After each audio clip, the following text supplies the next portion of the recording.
2026년 S&P 500이 8천을 돌파하며 전임 미답의 경지에 오를 것이라는 장밋빛 전망이 쏟아지는 지금 월가의 전설적인 투자자는 역사상 세 번째 슈퍼버블이 터질 것이라는 정반대의 저주를 퍼붓고 있습니다. 여러분, 당신의 소중한 은퇴 자금은 이 살얼음판 위에서 과연 안전하다고 확신하십니까? S&P 500 장기 투자가 노후 준비의 정답이라고 굳게 믿고 매달 월급의 일부를 떼어 적립식으로 투자하고 계신 50대 은퇴 준비자시라면 오늘 영상을 그냥 넘기시면 안 됩니다. 시장의 폭락보다 어쩌면 더 무서운 바로 우리 한국 투자자에게만 유독 가혹하게 적용되는 세금 폭탄과 건강보험료 함정이라는 최악의 시나리오가 조용히 다가오고 있을지 모르기 때문입니다. 이 영상을 끝까지 보시면 여러분은 월가가 경고하는 2026년 시장의 구체적인 위험 두 가지와 수익률을 반토막 내는 한국형 리스크 두 가지를 명확히 알게 되실 겁니다. 그리고 이 모든 최악의 시나리오를 피하고 내 은퇴 자산을 지키기 위한 세 가지 현실적인 방어 전략을 확실히 얻게 되실 겁니다.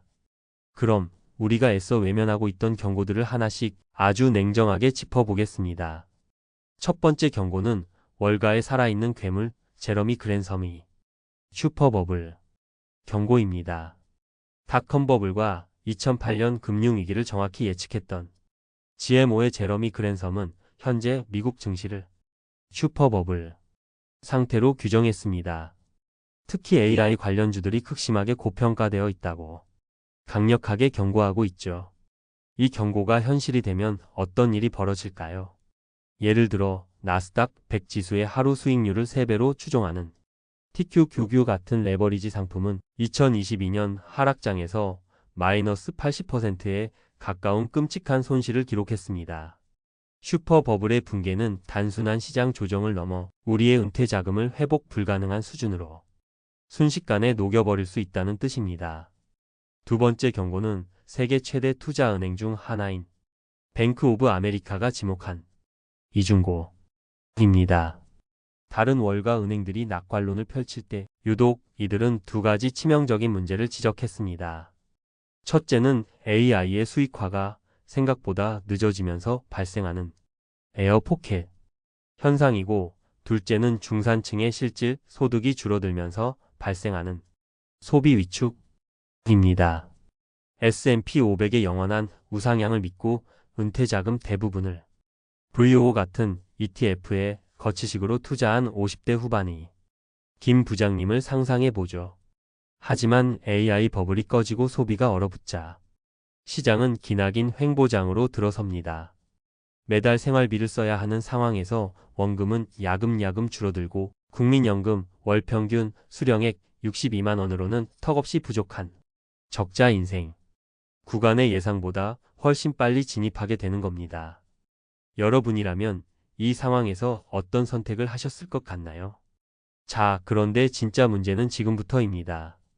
시장의 하락보다 더 억울한 한국 투자자에게만 해당하는 세 번째, 네 번째 경고입니다. 바로 세금 폭탄과 연금 계좌의 배신입니다. 최근 한 60대 투자자의 하소연이 언론에 소개되었습니다. 금액이 많아지자 세금 폭탄을 던지고 건강보험료까지 더 떼가네요. 정말 남는 게 없습니다. 자, 계산 한번 해볼까요? 은퇴 후 연금계좌 밖에서 SCHD 같은 배당 ETF로 월 200만 원의 현금 흐름을 만들었다고 가정해 봅시다. 연간 배당 소득은 2,400만 원. 이것은 금융소득 2천만 원을 초과하기 때문에 금융소득 종합과세 대상이 되어 최대 49.5%라는 어마어마한 세율을 적용받을 수 있습니다. 여기서 끝이 아닙니다. 은퇴한 지역 가입자의 경우 피부양자 자격까지 박탈될 수 있습니다. 배당으로 노후 생활비를 마련하려다 세금과 건보료 폭탄을 맞는 셈이죠. 네 번째는 믿었던 연금 계좌의 배신, 바로 이중과세, 날벼락입니다. 2025년부터 세금 제도가 바뀌면서 연금저축펀드나 IRP에서 타이거 미국 S&P 500 같은 해외 추종 ETF에 투자할 경우 미국에는 배당세를 공제받지 못하고 나중에 연금을 받을 때 한국의 연금소득세를 또 내야 하는 황당한 일이 벌어지게 됐습니다. 이것은 연금계좌의 가장 큰 혜택인 과세이연 효과를 사실상 무력화시키는 심각한 문제입니다. 노후를 위해 꾸준히 돈을 넣은 계좌가 오히려 세금에서 불리해지는 최악의 상황이 발생한 겁니다. 자, 여기까지 듣고 나니 마음이 답답하고 불안해지셨을 겁니다. 그럼 도대체 어쩌란 말이냐 하는 생각이 드실 테죠. 하지만 지금부터가 진짜 중요합니다. 문제를 알았으니 이제 해결책을 찾아야죠. 두려워하는 데서 멈추는 것이 아니라 현명하게 대비해야 합니다. 최악의 시나리오를 피하고 어떤 시장에서도 살아남는 3가지 생존 전략을 지금부터 말씀드리겠습니다. 첫 번째 전략, S&P 500 몰빵의 환상에서 벗어나 방어 자산을 반드시 혼합해야 합니다. 첫째, 포트폴리오를 리밸런싱 하십시오. VO나 QQQ처럼 성장주 중심의 포트폴리오 비중을 일부 줄이고 그 자리에 하락 방어력이 상대적으로 뛰어난 배당 성장 ETF, SCHD를 편입하는 겁니다. SCHD는 재무 구조가 탄탄한 전통 가치주 비중이 높아 시장이 위기에 빠졌을 때 충격을 흡수해주는 에어백 역할을 해줍니다. 둘째, 당신의 자산에 보험을 들어두십시오. 전체 자산의 5%에서 10% 정도를 대표적인 안전자산인 금, 이나 미국 달러로 보유하는 겁니다. 이들은 주식시장이 폭락할 때 오히려 가치가 오르는 경향이 있어 당신의 포트폴리오 전체가 무너지는 것을 막아주는 든든한 방파제가 될 겁니다. 두 번째 전략은 세금과 건보료를 회피하는 것이 아니라 영리하게 설계하는 것입니다. 이를 위한 최고의 무기는 바로 ISA 계좌입니다. 저는 이 계좌를 절세 만능 통장이라고 부릅니다. 연금 계좌 외에 추가로 투자할 돈이 있다면 무조건 ISA 계좌를 가장 먼저 활용해야 합니다. 왜냐하면 ISA 계좌 안에서는 여러 ETF에서 발생한 이익과 손실을 전부 합산해서 최종적으로 남은 순이익에 대해서만 세금을 매기기 때문입니다. 게다가 그 순이익 중 200만원, 서민형의 경우 400만원까지는 세금이 아예 없고 그 이상을 벌어도 9.9%의 낮은 세율로 분리과세됩니다. 즉, 금융소득 종합과세와 건강보험료 부과라는 폭탄을 피할 수 있는 거의 유일한 방패가 되어주는 셈입니다. 마지막 세 번째 전략입니다. 수익률. 이라는 숫자의 환상에서 벗어나 내 통장에 매달 돈이 꽂히는 현금 흐름을 창출해야 합니다. 먼저 구체적인 목표를 세우십시오. 국민연금연구원에 따르면 노후에 필요한 적정 생활비는 부부 기준 월 297만 원이라고 합니다. 당신이 받게 될 국민연금 예상 수령액을 확인하고 거기서 부족한 금액, 예를 들어 월 150만 원을 배당으로 채운다는 명확한 목표를 세우는 겁니다.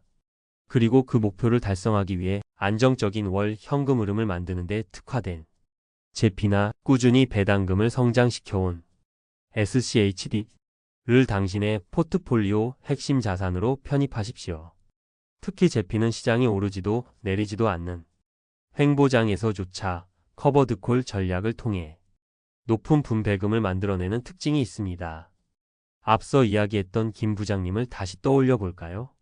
그는 리밸런싱을 통해 포트폴리오의 40%를 SCHD와 제피로 전환했습니다. 그러자 놀라운 변화가 생겼습니다. 시장이 하락해도 매달 꼬박꼬박 달러 배당이 입금되자 더 이상 하루하루의 주가 등락에 연연하며 소중한 원금을 까먹지 않고 안정적인 노후 생활을 유지할 수 있게 된 것입니다. 2026년 S&P 500의 미래는 그 누구도 확신할 수 없습니다. 오늘 이야기의 핵심은 예측이 아니라 대비입니다. 월가의 경고를 무시하지 말고 한국의 제도적 함정을 피해 당신만의 흔들리지 않는 시스템을 만들어야 합니다. 지금 겪고 있는 불안감은 당연합니다. 하지만 두려움에 멈추는 대신 오늘 배운 전략들을 하나씩 실행에 옮기십시오. 당신이 지금부터 쌓아 올린 단단한 벽은 언젠가 들이닥칠지 모를 위기의 파도를 막아주는 가장 든든한 방파제가 될 것입니다. 지금 당장 증권사 앱을 열어 당신의 연금 계좌와 ISA 계좌 현황부터 확인해 보세요. 그리고 월 생활비 목표를 정하고 그것을 달성하기 위한 첫걸음으로 SCHD나 제피 한 주를 사는 작은 실천부터 시작해 보십시오. 2026년 시장에 대한 여러분의 생각은 어떠신가요? 가장 우려되는 부분과 자신만의 대비 전략을 댓글로 공유해 주십시오. 집단 지성의 힘을 믿습니다. 구독과 좋아요는 더 깊이 있는 분석을 만드는데 큰 힘이 됩니다. 당신의 돈이 잠자는 동안에도 당신을 위해 일하기를 바라며 부자의 서재였습니다.